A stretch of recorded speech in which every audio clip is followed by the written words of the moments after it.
Hello' friends, আজি আমি জাপানৰ এখন হৰৰ থ্ৰিলাৰ ফিল্ম এক্সপ্লেইন কৰিম। এই ফিল্মখনৰ কাহিনী মোৰ বহুত ইণ্টাৰেষ্টিং যেন লাগিল আৰু আপুনিও নিশ্চয় ইণ্টাৰেষ্টিং যেনে পাব, কিয়নো এই ফিল্মখন জাপানৰ এটি সাইকো দম্পতীৰ এটা ৰিয়েল কেছৰ ওপৰতে বনোৱা হৈছে। আচলতে সিহঁত দুজন হাজবেণ্ড ৱাইফে মিলি জাপানৰে প্ৰায় 30জনতকৈও অধিক লোকক হত্যা কৰিছিলে।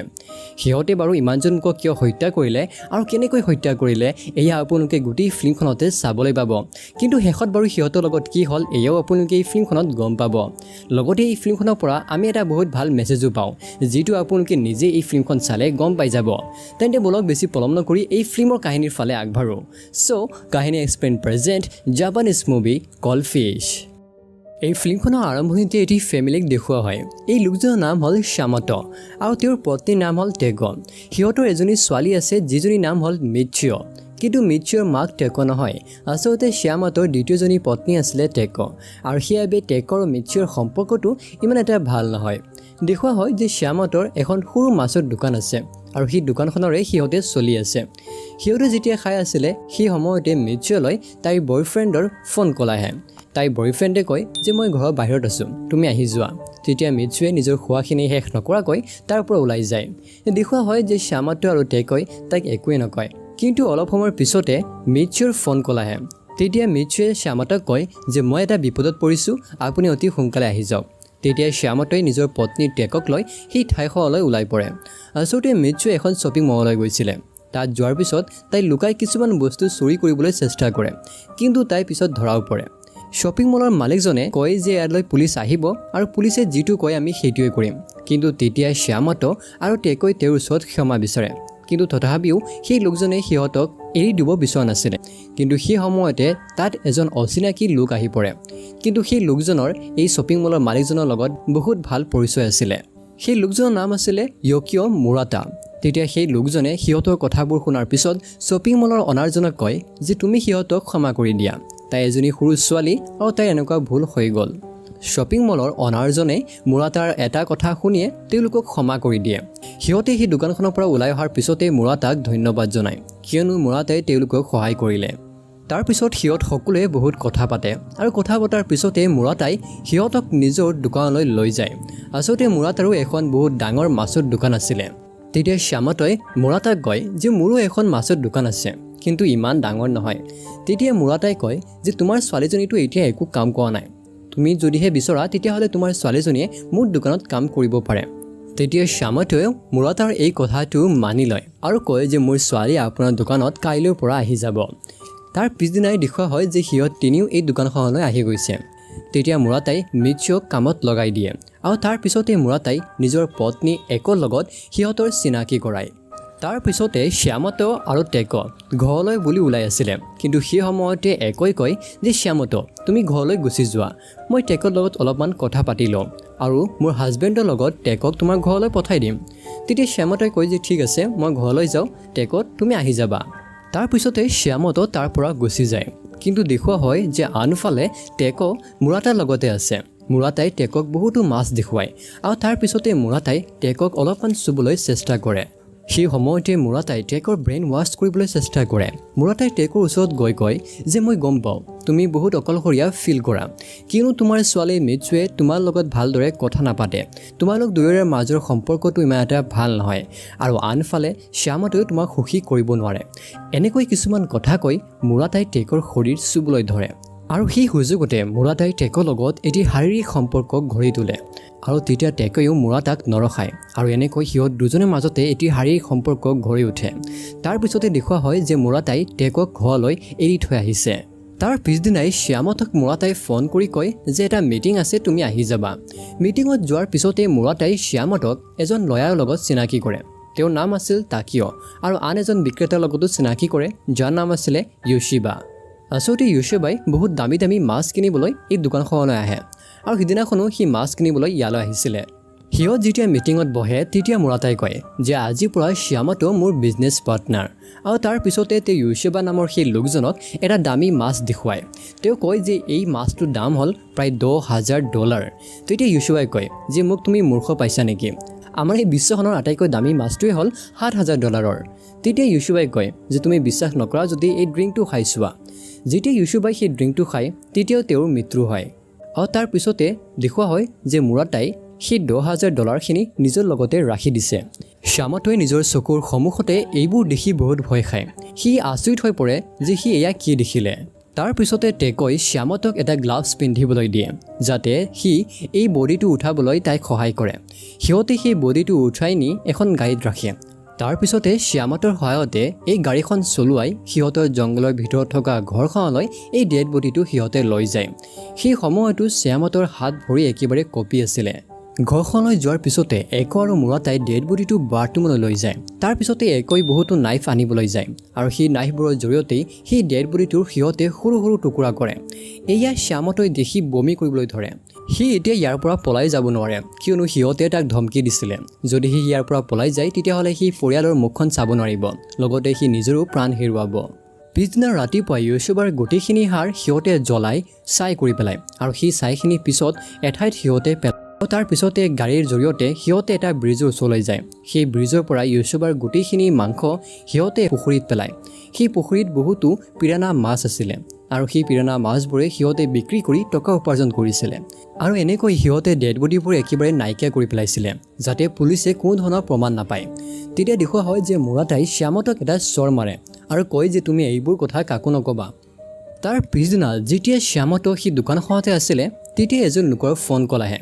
সেই লোকজনৰ নাম আছিলে য়োশিদা। তেতিয়া য়োশিদাই কয় যে মই গম পাওঁ যে তোমালোকৰ দোকানৰ মালিকেই মোৰ দাদা য়োশোবাৰ হত্যা কৰিছে।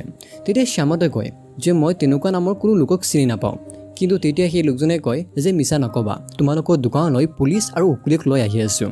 তেতিয়া শ্যামতে গোটেইখিনি কথা মুৰাটা আৰু গোটেই দোকানৰ কৰ্মচাৰীক কৈ দিয়ে আৰু লগতে মনে মনে গৈ মিৎসুক কয় যে তুমি এই কামটো এৰি দিয়া। কিন্তু তেতিয়া মিৎসুৱে নিজৰ দেউতাকৰ কথা নুশুনে আৰু জোৰে চিঞৰি দিয়ে। তাৰ পিছতে মুৰাটাই শ্যামতক লৈ নিজৰ উকিলৰ লগত বহুৱায় আৰু উকিলে শ্যামতক শিকায় যে কেনেকৈ মিছা কথা ক'ব লাগে। তাৰ পিছতে উকিল তাকিয়ই শ্যামতক শ্যামতাৰ ঘৰলৈ এৰিবলৈ যায় আৰু লগতে তেতিয়া একো সিহঁতৰ লগত যায়। যেতিয়া সিহঁত গাড়ীত বহি আছিলে তেতিয়া টাকিয় নামৰ সেই উকিলজনে কয় যে টাকিয় আৰু একোই এজনে আনজনক ভাল পায়, কিন্তু এই কথাটো মুৰাটাই গম নাপায় আৰু সিহঁতে মুৰাটাক মাৰিব বিচাৰে। তেতিয়া শ্যামতে ভাবে যে উকিলজনে ধেমালিহে কৰি আছে, কিন্তু অলপ সময়ৰ পিছতে উকিলজনে গাড়ীৰ পৰা ওলাই তাক ধমকি দিয়ে আৰু কয় যে এই কথাটো একেবাৰে সঁচা। তেতিয়া শ্যামতে মান্তি হয় আৰু কয় যে মই তোমাক সহায় কৰিম। দেখুওৱা হয় যে তাৰ পিছদিনা য়োশিদা নামৰ সেই লোকজন দোকানলৈ আহি পৰিছে। তেওঁ উকিল আৰু পুলিচৰ লগতে ইয়ালৈ আহিছিলে। য়োশিদাই শ্যামতক বহুতো প্ৰশ্ন সোধে, কিন্তু তেতিয়াই শ্যামতক শিকোৱা গোটেইবোৰ মিছা কথা শ্যামতই কয়। কিন্তু এইবোৰ কথা শুনাৰ পিছতো য়োশিদাই অলপমান সন্দেহ কৰে আৰু সেই সময়তে মুৰাটাই কান্দিবলৈ ধৰে। সি ক'বলৈ ধৰে যে য়োশিবা মোৰ বহুত পুৰণা কাষ্টমাৰ আৰু তেওঁ কেনেকৈ মিচিং হ'ল মই গমেই নাপাওঁ। আৰু সেই সময়তে তাত য়কো আহি কান্দিবলৈ ধৰে। তেতিয়া উকিলজনে কয় যে এতিয়াতো তোমাৰ তাত একো প্ৰমাণ নাই যে তোমাৰ দাদাৰ মিচিং হোৱাৰ আঁৰত আমাৰে হাত আছে। তেতিয়া য়োশিদাই একো উপায় নাপায় তাৰ পৰা মনে মনে গুচি যায়। য়োশিদাই দোকানৰ পৰা যোৱাৰ পিছতে মুৰাটাই নিজৰ উকিলক কয় যে মানুহক মূৰ্খ বনোৱা কিমান সহজ। তাৰ পিছতে দেখুওৱা হয় যে টাকিয় নামৰ এই উকিলজনে একোৰ লগত জংঘলৰ সেই ঘৰখনলৈ ৰোমাঞ্চ কৰিবলৈ গুচি গৈছে আৰু আনফালে শ্যামতৰ ওচৰত দুজন লোক আহিছে। সেই দুজন লোকৰ ভিতৰত এজন লোকে সোধে যে য়োশিবা ক'ত। তেতিয়া শ্যামতে কয় যে মই গম নাপাওঁ। সেই লোকজনে কয় যে আমি পুলিচ হয় আৰু কৈ দিওঁ যে এই দোকানখনত কাম কৰা 30জন লোক ইতিমধ্যেই নাইকিয়া হৈ পৰিছে। কিন্তু তথাপিও শ্যামতে একো কথা নকয় আৰু তেতিয়া পুলিচ বিষয়াজনে এখন কাৰ্ড দি তাৰ পৰা গুচি যায়। তেতিয়া মুৰাটাৰ ফোন কল আহে আৰু শ্যামতক কয় যে মই গম পাওঁ তোমাৰ ওচৰলৈ পুলিচ আহিছিলে আৰু যদিহে তুমি কিবা সঁচা কথা কৈছা তেতিয়াহ'লে তুমি জানি লোৱা যে তোমাৰ পত্নী আৰু তোমাৰ ছোৱালীৰ মই সৰু সৰু টুকুৰা কৰিম। তেতিয়া শ্যামতে কয় যে মই একো কথা পুলিচক কোৱা নাই। তাৰ পিছতে মুৰাটাই শ্যামতক নিজৰ ওচৰলৈ মাতে আৰু সিহঁত দুজনে জংঘলৰ সেই ঘৰখনলৈ যায়। তাত যোৱাৰ পিছতে দেখা পায় যে একোই সেই উকিলজনক আৰু উকিলৰ ড্ৰাইভাৰজনক মদ খুৱাই অজ্ঞান কৰিছিলে আৰু তাৰ পিছতে সিহঁত দুজনকে একোই মাৰি পেলাইছে। শ্যামতে এইবোৰ দেখি আচৰিত হয় আৰু গম পাই যায় যে একোই সেই উকিলজনক ভাল নাপায়। আচলতে একো আৰু মুৰাটাই মিলি কিছুমান প্লেন বনাইছিলে যাতে সিহঁতে এই উকিলজনক মাৰিব পাৰে। তাৰ পিছতে সিহঁতে আকৌ এই দুজনৰ বডি বাথৰুমলৈ লৈ যায়, কিন্তু এইবাৰ একোই শ্যামতক সিহঁতৰ ওচৰতে বহিবলৈ দিয়ে আৰু তেতিয়া শ্যামতই নিজ চকুৰ সন্মুখতে সেই দুটা বডি পাৰ্টছ কটা দেখিবলৈ পায়। এইবোৰ দেখি সি বহুত ভয়ো খায় আৰু ভাবিবলৈ ধৰে যে এইবোৰ অপৰাধত এতিয়া সিও সোমাই পৰিছে। তাৰ পিছতে দেখুওৱা হয় যে সিহঁতে সেই হাড়বোৰ জ্বলাই ছাই কৰি পেলাইছে আৰু যিবোৰ মাংস আছে সেইবোৰ সিহঁতে শ্যামতৰ হাতত দি দিয়ে আৰু কয় যে তুমি সেই ঠাইখনলৈ যোৱা আৰু পিৰানা মাছক এই মাংসবোৰ খাবলৈ দি দিয়া। শ্যামতই পুখুৰীলৈ গৈ সেই মাংসবোৰ পিৰানা মাছক খাবলৈ দি দিয়ে আৰু তাৰ পৰা উভতি অহাৰ পিছত মুৰাটাই কয় যে তুমি মোৰ পত্নীৰ লগত ইণ্টিমেট হোৱা, কিয়নো মই এতিয়া বুঢ়া হৈ পৰিছোঁ, তুমি এই কামটো কৰিব লাগিব। তেতিয়া শ্যামতই এইবোৰ কৰিব বিচৰা নাছিলে, কিন্তু তেতিয়া মুৰাটাই তাৰ লগত জোৰ জবস্তি কৰে আৰু তেতিয়া শ্যামতই নিবিচাৰাকৈও একৰ লগত ইণ্টিমেট হ'বলগীয়া হয়। সিহঁত যেতিয়া ইণ্টিমেট হৈ আছিল তেতিয়াই শ্যামতৰ হাতৰ ওচৰতে এটা পেন আছিল। সেই পেনটোৰে সি প্ৰথমতে একৰ গাত লগাবলৈ ধৰে, কিন্তু সেই সুযোগতে সেই পেনটোৰ জৰিয়তে সি মুৰাটাৰ মূৰত মাৰি দিয়ে। সি বহুতোবাৰ সেই পেনটোৰ জৰিয়তে মুৰাটাৰ মূৰত মাৰে আৰু তেতিয়া মুৰাটাৰ তাতে মৃত্যু হয়। তেতিয়া একৰ জৰিয়তে মুৰাটাৰ সেই ডেড বডিটো সিহঁতে ঘৰৰ ভিতৰলৈ সোমাই আনে আৰু তাৰপিছতে শ্যামতাই কয় যে এতিয়া মুৰাটা আৰু নাই, তুমি এতিয়া মোকে ভাল পোৱা। একৈ এয়া শুনা পাই বহুত সুখী হয়। তাৰপিছতে দেখুওৱা হয় যে শ্যামতাই মুৰাটাৰ গোটেইখিনি কাপোৰ পিন্ধি সি মাছৰ দোকানলৈ গুচি গৈছে। তাত যোৱাৰ পিছত নিজৰ ছোৱালী মিৎচুক সি ঘৰলৈ যাবলৈ দিয়ে। মিৎচুৱে প্ৰথমতে তাৰ কথা নুশুনে, কিন্তু তাৰ পিছতে সি জোৰ জবৰদস্তি মিৎচুক ঘৰলৈ লৈ আহে। ঘৰত যেতিয়া সকলোৱে বহি খাই আছিলে সেই সময়তে মিৎচুৰ বয়ফ্ৰেণ্ডৰ ফোন কল আহে আৰু মিৎচুৱে আধা খায়ে ঘৰৰ পৰা ওলাই যায়। এয়া দেখি শ্যামতাৰ বহুত খং উঠে আৰু সি ঘৰৰ বাহিৰত গৈ সিহঁত দুজনকে মাৰে আৰু ঘৰৰ ভিতৰলৈ লৈ আহে। শ্যামতাৰ পত্নী টেকৈ এয়া দেখা পাই আচৰিত হয় যে তোমাৰ স্বভাৱ চৰিত্ৰ অলপমান সলনি হৈছে। টেকৈ কয় যে তুমি আমাৰ লগত এনেকৈ ব্যৱহাৰ কিয় কৰি আছা? তেতিয়াই খঙতে শ্যামতাই কয় যে মই সকলোখিনি কথা গম পাইছোঁ, তুমি মুৰাটাৰ লগত এটি শাৰীৰিক সম্পৰ্ক গঢ়ি তুলিছা সেয়াও মই গম পাওঁ। এই কথাষাৰ কোৱাৰ পিছতে শ্যামতই টেকক বহুত মাৰে আৰু মিৎচুৰ ওচৰতে তাইৰ লগত ৰেপ কৰে। এইবোৰ দেখি আপুনিও গম পাইছে যে এতিয়া শ্যামতৰ সকলোখিনি স্বভাৱ চৰিত্ৰই সলনি হৈছে। আচলতে শ্যামতই এতিয়া মেণ্টেলি একেবাৰে ষ্টেবল নাছিলে। সি তেতিয়া পুলিচক ফোন কৰে আৰু নিজৰ এড্ৰেছ দি দিয়ে আৰু কয় যে আপোনালোকে ইয়াতে সোনকালে আহক। তাৰপিছতে সি জংঘলৰ সেই ঘৰখনলৈ যায়। সি গৈ একক লগ ধৰে। একৈ তেতিয়াই শ্যামতক কয় মোৰ লগত তুমি অলপমান ৰোমাঞ্চ কৰা। কিন্তু তেতিয়াই শ্যামতৰ বহুত খং উঠে আৰু সি এখন চেয়াৰ উঠাই একৰ মূৰত মাৰি দিয়ে আৰু তেতিয়াই একৰ মৃত্যু হয়। তাৰপিছতে সেই ঠাইখনতে সেই পুলিচ বিষয়াজন আহি যায়। তেওঁ শ্যামতক এখন চেয়াৰৰ ওপৰত বহি থকা দেখা পায়। তাৰ গোটেই শৰীৰতে তেজ আছিলে। তেওঁ ভাবে যে এই কামটো মুৰাটাৰে হ'ব আৰু সেইবাবে তেওঁ মুৰাটাক বিচাৰিবলৈ ঘৰৰ ভিতৰলৈ সোমাই যায়। টেকৰ আৰু মিৎচুৱে গাড়ীৰে আহি যায়। টেকৈ শ্যামতৰ এই অৱস্থা দেখি শ্যামতৰ ওচৰলৈ যায়, কিন্তু তেতিয়াই শ্যামতে এটা নাইফৰ জৰিয়তে টেকক মাৰি পেলায় আৰু তাৰপিছতে মিৎচুৰ ওচৰলৈ গৈ ধমকি দি কয় আমাৰ জীৱনটো হ'ল আটাইতকৈ ডাঙৰ কষ্ট আৰু এই কষ্টকৰ জীৱনটো জীয়াই থকাটোৱে হ'ল আটাইতকৈ ডাঙৰ বিষ। এয়া কোৱাৰ পিছতেই সি নিজেই আত্মহত্যা কৰে। তেতিয়া মিৎচুৱে নিজৰ চকুৰ সন্মুখতে নিজৰ মাক আৰু দেউতাকক এনেকৈ মৰা দেখা পাই বহুত কান্দিবলৈ ধৰে আৰু এনেকৈ এই ফিল্মখনৰ অন্ত পৰে। এই ফিল্মখন জাপানৰ এটি দম্পতীৰ ওপৰতে বনোৱা হৈছিলে। আচলতে সিহঁত দুজনে মিলি প্ৰায় 30জনতকৈও অধিক লোকৰ হত্যা কৰিছিলে। হত্যা কৰাৰ পিছতে সিহঁতে সেই লোককেইজনৰ মাংসবোৰ কাটি পিৰানা মাছবোৰক খুৱাই দিছিলে আৰু সিহঁতে এইবোৰ কৰিছিলে কেৱল টকাৰ লোভত।